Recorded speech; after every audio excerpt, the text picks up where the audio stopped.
So, folks, we got to talk about how Donald Trump and MAGA are truly sliding us into an era where corruption is the norm. It's the scam economy growing, and frankly, average Americans are the ones left footing the bill. So let's just take a look at where Donald Trump is at right now, just mentally. I feel like that's relevant to what's going on in MAGA world. Here he is earlier today, struggling to read. But this group started their title defense with 9 pitchers injured before the first fastball was ever thrown. They played their opening game in Tokyo and traveled more than 2,000 miles. It's more than any team has ever traveled. In fact, from the first pitch to the final out, they endured and triumphed through the longest season of any team in the history of Major League Baseball, 229 days. I didn't know that. Did you know that? That's a pretty crazy fact. I mean, it's not the kind of fact you think about. What is it going to be, a half a day longer or something? I don't know. That's a different kind of a fact, Mark, than I ever heard of, but that's what they give me to read, so what can I tell you? 220, the longest season ever? I don't know what the hell that means. In the postseason, the Dodgers... Now, I know that this might not resonate with many of you, but number one, he clearly sounds rough as hell. But number two, I remember when it was a national travesty, a matter of national security, a matter of like life and death, that Obama was reading his speeches. Does anyone else remember this? Back in the day, it was part of like a week-long news cycle of the mainstream media being incensed that Obama was reading speeches because they said it indicated he was mentally weak and could change on a dime. This is Politico from 2009. Obama's safety net, the teleprompter. President Barack Obama doesn't go anywhere without his teleprompter. The textbook-sized panes of glass holding the president's prepared remarks follow him whenever he speaks. Resting on top of a tall, narrow pole, they flanked his podium during speeches in the White House's stately parlors. They stood next to him on the floor of a manufacturing plant in Indiana as he pitched his economic stimulus plan. They traveled to the Department of Transportation this week and were in the Capitol Rotunda last month when he paid tribute to Abraham Lincoln in 6-minute prepared remarks. Obama's reliance on the teleprompter is unusual, not only because he is famous for his oratory, but because no other president has used one so consistently and at so many events, large and small. It's just something presidents haven't done. It's jarring to the eye. In a way, it stands in the middle between the audience and the president because his eye is on the teleprompter. Just how much of a crutch the teleprompter has become for Obama was on sharp display during his latest Commerce Secretary announcement. The president spoke from the teleprompter in the ornate Indian Treaty Room for a few minutes. Then Governor Gary Locke stepped to the podium and pulled out a piece of paper for reference. This was an actual, honest-to-God, ongoing controversy. Yeah, Biden needed a teleprompter. Trump sure as shit needs teleprompters. You see it every single time he speaks, practically. In this particular event, he's not using one, but he's still, like, the fact that he's not using one kind of reveals how much of a crutch a teleprompter is for Donald Trump, because he's basically just looking down at a piece of paper, and he clearly hadn't even read the speech prior to this, because he's just like, wow, what is this? They give me this shit to read. What kind of effect is that? Like, I don't know. It's just wild to me that the kinds of things that would take over a news cycle in 2009 are just unremarkable about Donald Trump, you know?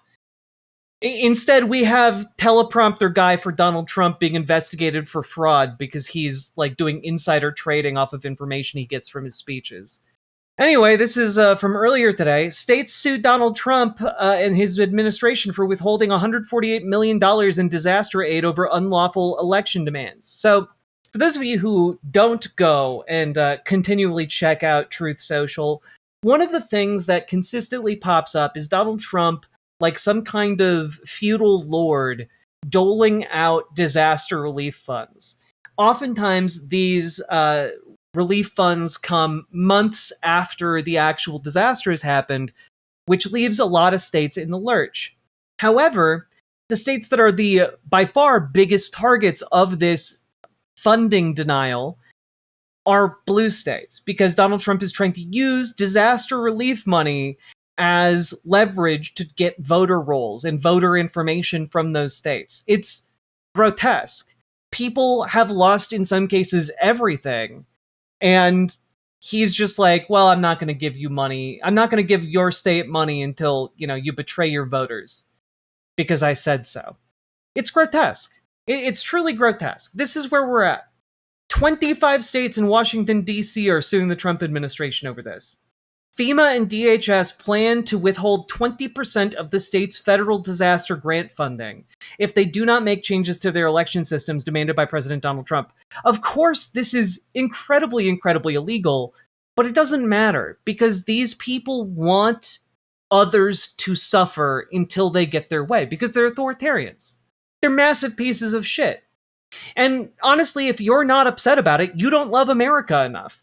Like full on. You just are an unpatriotic ass clown if you aren't mad about the federal government withholding over $100 million in disaster relief to try and use the most vulnerable people who are, in some cases, homeless, penniless, deeply in debt from all the damage that has been incurred. This administration is in a position to help, and they're saying, no, not unless you undermine your democratic process. And that's pretty gross. That's grotesque. It's really, really gross. But also, we got some bad news on other fronts as well. Housing and Urban Development is planning on hobbling federal financial assistance for housing by burying it in paperwork. This is from Nathan Tankis' Notes on the Crisis, which I would highly recommend if you're interested in learning more about what is happening financially when it comes to the Trump administration. And essentially what is happening is that the Housing and Urban Development is trying to bury people who need housing assistance under paperwork so that the paperwork essentially takes up so much time that people are just unable to get housing assistance at all. Rather than actually cut the funding for HUD, they are just making it too impossible to actually access. It's kind of like saying, oh yeah, sure, you can get money for housing. You just have to go and file over in that building over there.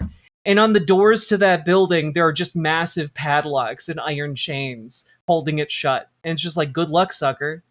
If you can make it to that desk and stamp your paperwork, it's golden. But Now, what does this actually look like? What it looks like is a multiple instances of having to file the same paperwork. So in a lot of cases, you have to file the same paperwork multiple times in order to access funds. You also have to go through an AI detection system that, tries to suss out fraud. But the parameters of the AI detection system are so broad that literally almost everything gets flagged as fraud or potentially fraudulent, which means you then have to refile again in order for it to be looked at by an actual human being. Like, this is a lot of work to try and get funds for housing. It's all dependent on these obscure and opaque systems that do not allow you to succeed. It is designed to waste people's time until they give up. According to the notice, HUD estimates that these requirements will affect 30,000 unique entities that receive grants from HUD, i.e. all HUD grantees. This, however, does not include subrecipients and vendors who will have downstream compliance burdens unestimated by HUD. Consequently, the Department of Housing and Urban Development's estimate of annual compliance costs, $8,834,400, is likely a severe underestimate based on the sub-entities alone. The unestimated reporting burdens are a significant threat to housing grant programs insofar as the arduous compliance burdens may discourage contractors from working with grantees. What that means is this paperwork, in order to be compliant, it's not just the grantee that has to fill out the paperwork. It's also the subcontractor, the sub-grantee, and the contractors that might work with them. So everyone involved with receiving money from HUD, even if they are 1 or 2 steps removed, has to fill out the paperwork. It's quite bad. Quite bad, actually. I'm going to link this here in chat for you guys to check out, but the situation is grim for America right now. It's not great. Missing deadlines, etc., put you at the end of the line. Exactly. It's meant to create an unwinnable situation for people who need to fill out the paperwork, right? And of course, we also have, in other news of the Trump administration making your life worse, this is a real page from the CDC. Autism and vaccines. The claim vaccines do not cause autism is not an evidence-based claim because studies have not ruled out the possibility that infant vaccines cause autism. We also, the claim that Gleep Glorp the Omniscient doesn't control your life is not an evidence-based claim because studies have yet to rule out that Gleep Glorp the Omniscient controls lives. Like, this is very clearly stupid, and on top of that, we have determined that vaccines don't cause autism. There was never any evidence that vaccines did cause autism. Andrew Wakefield was a fucking scam artist. He still is. The amount of misinformation, disinformation, and also what is all of this misinformation and disinformation in the service of? It's in the service of putting money into the pockets of wealthy scam artists. That's it. Andrew Wakefield makes money. All these anti-vax people make money off of this vaccines and autism bullshit. They all make money off of it. When it comes to HUD not giving out grants, it's because the Trump administration wants to give that money to their wealthy friends. All of this is just scam artistry. That's it. That's all it is. Over and over and over again. And on top of that, we got this clown just constantly talking about trans people. It's the only thing he can think of. No men. We want no men in women's sports. Transgender, they want transgender for everybody. I call it transgender mutilization of your children for everybody. Open border. They want transgender for everybody. Transgender mutilization for your kids for everybody. Once again, every single time they make a public appearance, they're talking about trans people. And it's just these bitches think about trans people more than trans people do. And to cap it all off, guys, it's just one gigantic scam. One gigantic scam after another. The Trump media, the White House, the honest-to-God White House, is saying that they are going to relay and put reporters into contact with the Trump media group to have a fast track inside to Donald Trump's Truth Social posts. The White House, to reiterate, is going to take reporters and say, if you want to get the inside scoop on Donald Trump, the president of the United States, you have to pay his company money so that you can have first dibs on what he's posting on Truth Social. This is all of this is illegal. Everything that I've been talking about is illegal as hell. It's illegal as hell. But it doesn't matter because time after time after time, MAGA is just okay with scam artists and okay with people who are breaking the law. And frankly, they're okay with people who are, let's be real here, if not pedophiles, pedophile adjacent. Donald Trump is continuing to cover up the Epstein files. Donald Trump is continuing to be one of the most named people in the Epstein files. And MAGA really just doesn't really give a shit. They're okay with it. They think it's fine. Just want to introduce you guys to Texas's GOP candidate for their 23rd district, who is a YouTuber named Brendan Herrera. Just want to play a little clip for you guys of Brendan talking about children on his show. Now directly to Shannon Watts. Hi Shannon, longtime viewer, first time caller. First off, I want to get it off my chest, I think moms demand action is stupid.